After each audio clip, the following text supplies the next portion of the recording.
월급쟁이가 ETF로 60세 이후 돈 걱정 줄이는 법. 절대로 팔지 말고 시스템으로 모아가세요. 반갑습니다.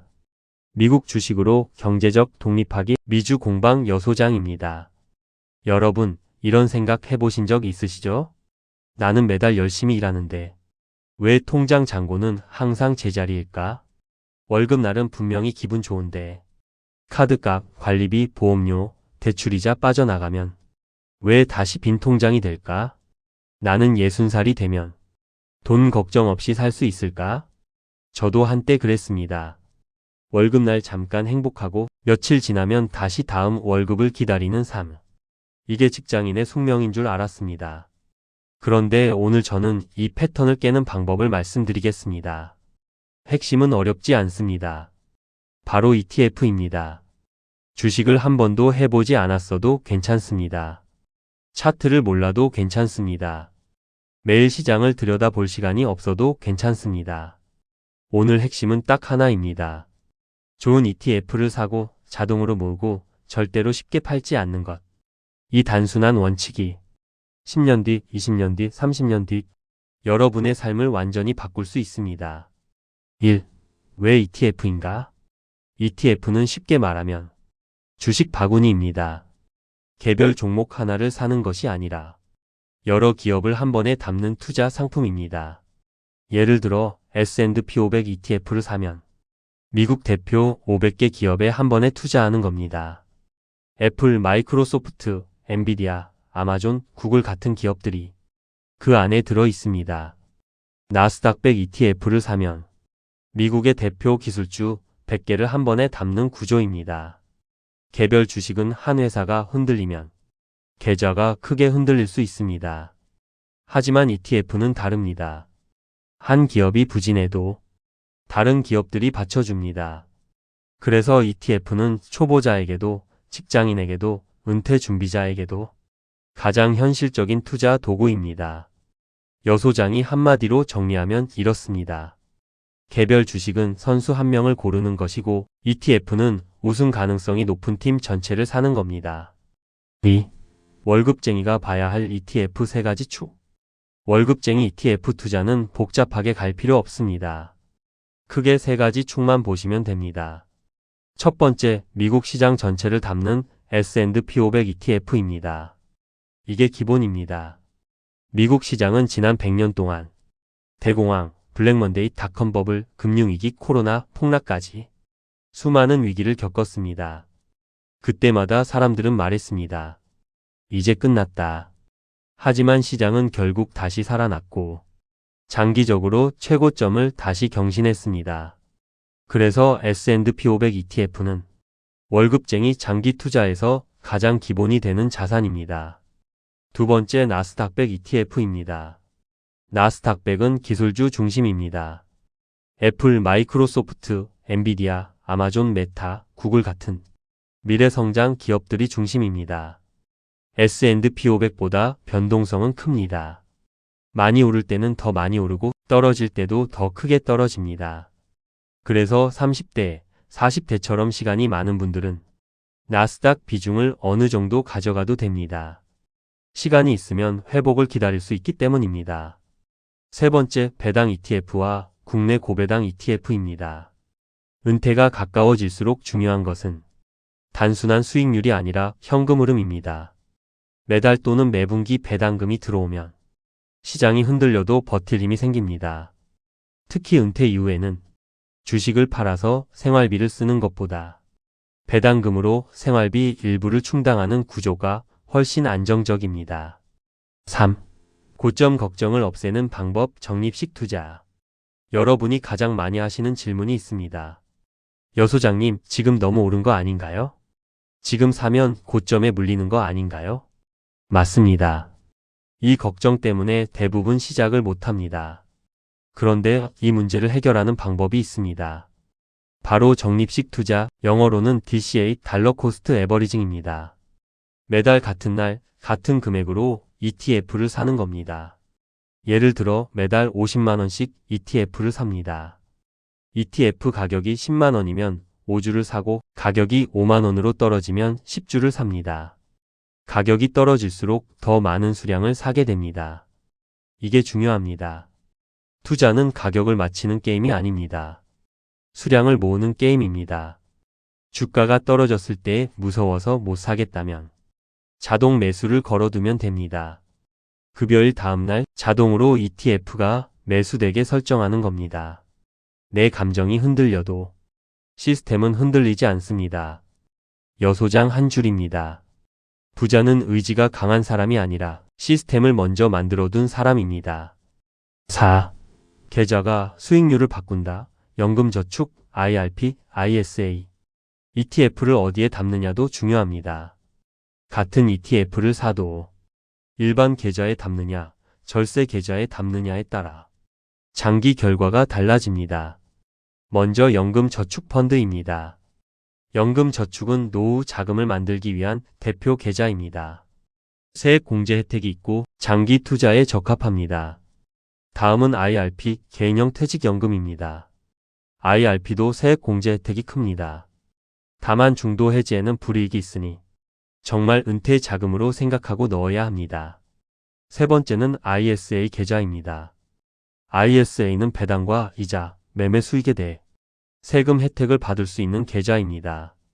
특히 국내 고배당 ETF를 담을 때 ISA는 아주 유용합니다. 정리하면 순서는 이렇습니다.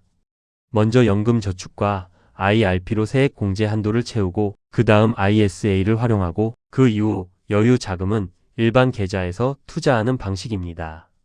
계좌도 전략입니다. 무엇을 사느냐만 중요한 게 아니라 어디에 담느냐가 더 중요할 때도 있습니다. 5. 나이별 ETF 포트폴리오. 이제 실제 비율을 보겠습니다. 30대라면 시간이 가장 큰 자산입니다. 나스닥 100 50%, S&P 500 30%, 국내 ETF나 배당 ETF 20%. 이 정도로 공격적인 구조도 가능합니다. 왜냐하면 30대는 시간이 있습니다. 폭락이 와도 기다릴 수 있습니다. 40대라면 조금 균형을 잡아야 합니다. S&P 500 50%, 나스닥 100 30%, 배당 ETF 또는 국내 ETF 20%. 성장도 가져가지만 안정성도 조금씩 챙기는 시기입니다. 50대라면 전략이 달라져야 합니다. S&P 500 50%, 배당 ETF 30%, 채권 또는 현금성 자산 20%.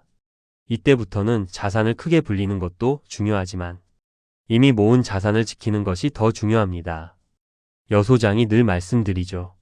노후 투자는 수익보다 생존입니다. 6. 왜 절대로 쉽게 팔면 안 되는가? 투자에서 가장 어려운 것은 사는 것이 아닙니다. 팔지 않는 것입니다. 주가가 떨어지면 무섭습니다. 계좌가 파랗게 변하면 손이 떨립니다. 하지만 역사적으로 보면 가장 크게 오르는 날은 가장 크게 떨어진 직후에 나오는 경우가 많습니다. 공포에 팔고 나면 반등을 놓칩니다. 그리고 다시 들어가려고 하면 이미 가격은 올라 있습니다. 그래서 장기 투자자는 시장을 마치려 하지 말고 시장 안에 오래 머물러야 합니다. 워런 버핏의 말을 여소장식으로 풀면 이렇습니다. 주식시장은 조급한 사람의 돈을 인내심 있는 사람에게 옮겨주는 기계입니다. 여러분은 조급한 사람이 되지 마세요. 인내심 있는 사람이 되셔야 합니다. 7. SCHD, 나스닥, 한국 고배당 ETF 누가 승자인가? 요즘 시장에서 많이 나오는 질문이 있습니다. SCHD가 좋나요? 나스닥이 좋나요? 한국 고배당 ETF가 좋나요? 제 답은 이겁니다.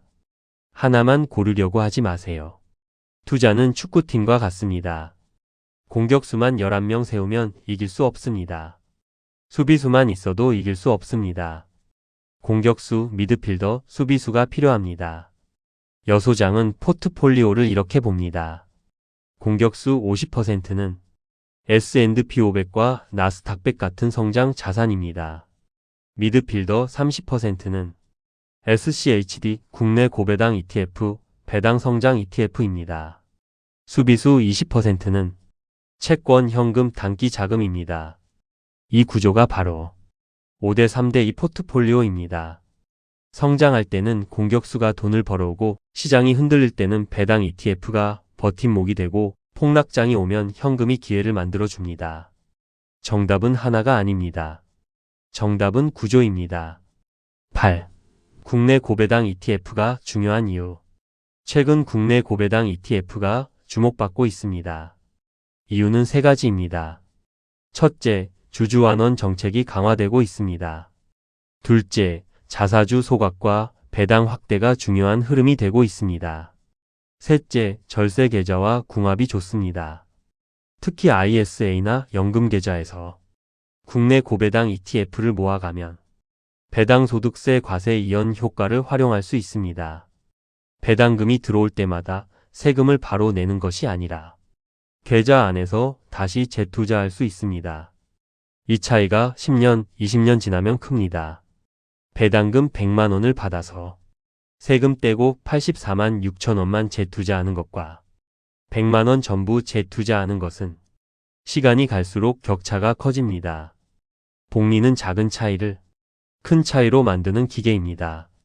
9. 배당 ETF를 고르는 기준. 그렇다면 어떤 고배당 ETF를 봐야 할까요? 기준은 세 가지입니다. 첫째, 배당이 꾸준해야 합니다.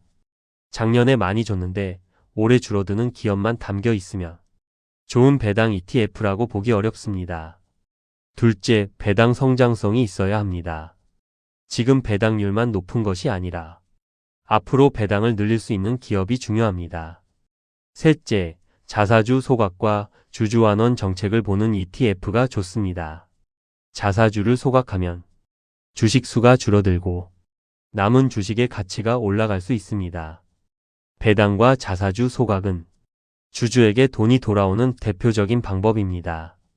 그래서 고배당 ETF를 볼 때는 단순히 배당률 몇 %냐만 보시면 안 됩니다.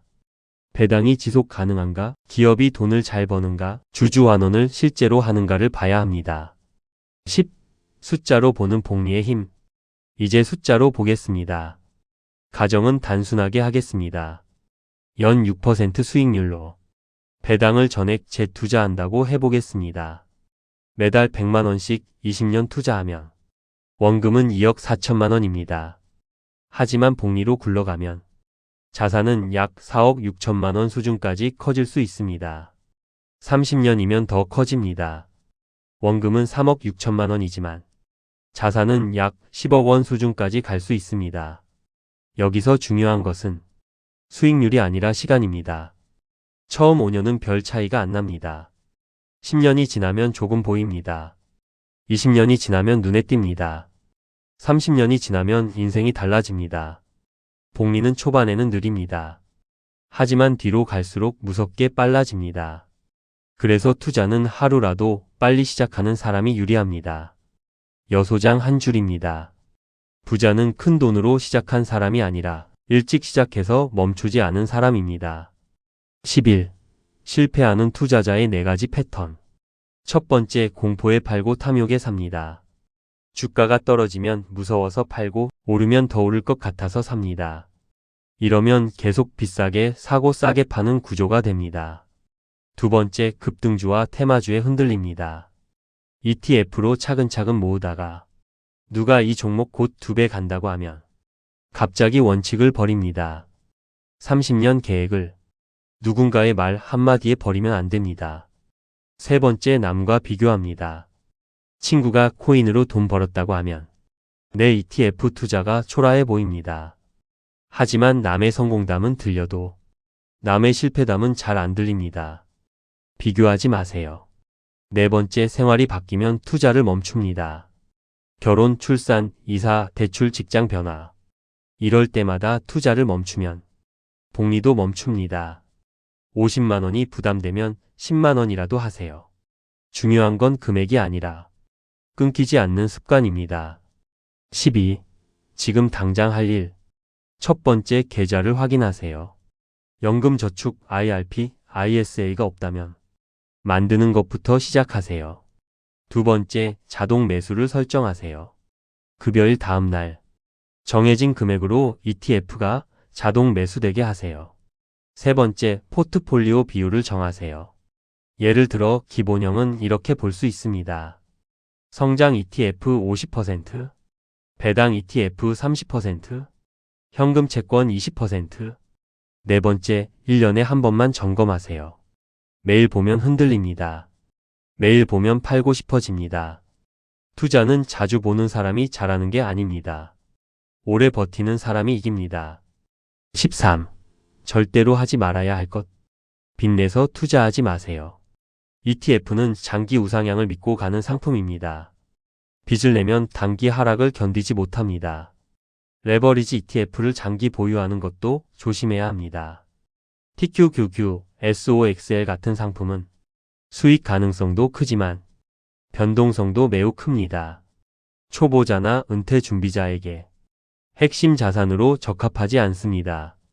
단기 테마 ETF만 쫓아다니는 것도 위험합니다. 지금 유행하는 테마는 이미 많이 오른 뒤일 수 있습니다. 여소장 원칙은 이렇습니다. 핵심은 S&P 500, 나스닥 100, 배당 ETF. 테마는 있어도 되지만 중심이 되면 안 됩니다. 14. 결론 2026년 진짜 승자. 2026년 진짜 승자는 SCHD 하나를 마친 사람이 아닙니다. 나스닥만 몰빵한 사람도 아닙니다. 한국 고배당 ETF 하나에 전부 넣은 사람도 아닙니다. 진짜 승자는 자기 계좌의 목적에 맞게 성장, 배당, 현금을 나누고 시장이 흔들려도 계속 모아가는 사람입니다. 시장은 언제나 돌고 돕니다. 기술주가 빛날 때도 있고 배당주가 빛날 때도 있습니다. 미국이 좋을 때도 있고 한국이 반등할 때도 있습니다. 그걸 맞히려고 하지 마세요. 그냥 둘 다 가지고 있으면 됩니다. 어느 쪽이 올라도 내 계좌가 웃고 어느 쪽이 흔들려도 버틸 수 있는 구조. 그게 진짜 투자입니다. 마무리 멘트? 여러분, 오늘부터 시작하세요. 한 달에 10만 원도 괜찮습니다. 50만 원이면 더 좋고 100만 원이면 더 좋습니다. 하지만 가장 중요한 것은 금액이 아닙니다. 시작하는 것, 그리고 멈추지 않는 것. 오늘 심은 씨앗이 10년 뒤에는 나무가 되고 20년 뒤에는 숲이 되고 30년 뒤에는 여러분의 노후를 지켜주는 자산이 됩니다. 오늘 내용이 도움이 되셨다면 좋아요, 구독, 알림 설정 부탁드립니다. 여러분의 경제적 독립, 미주 공방 여소장이 끝까지 함께하겠습니다. 투자 고지문구. 본 영상은 투자 권유가 아닙니다. 영상에서 언급한 내용은 일반적인 시장 정보와 개인적 의견에 기반한 교육용 자료입니다. 모든 투자 판단과 책임은 투자자 본인에게 있으며 투자 전 반드시 본인의 재무 상황과 위험 감내 수준을 고려하시기 바랍니다. 여소장 한 줄. 완벽한 타이밍보다 맞는 구조가 100배 중요합니다.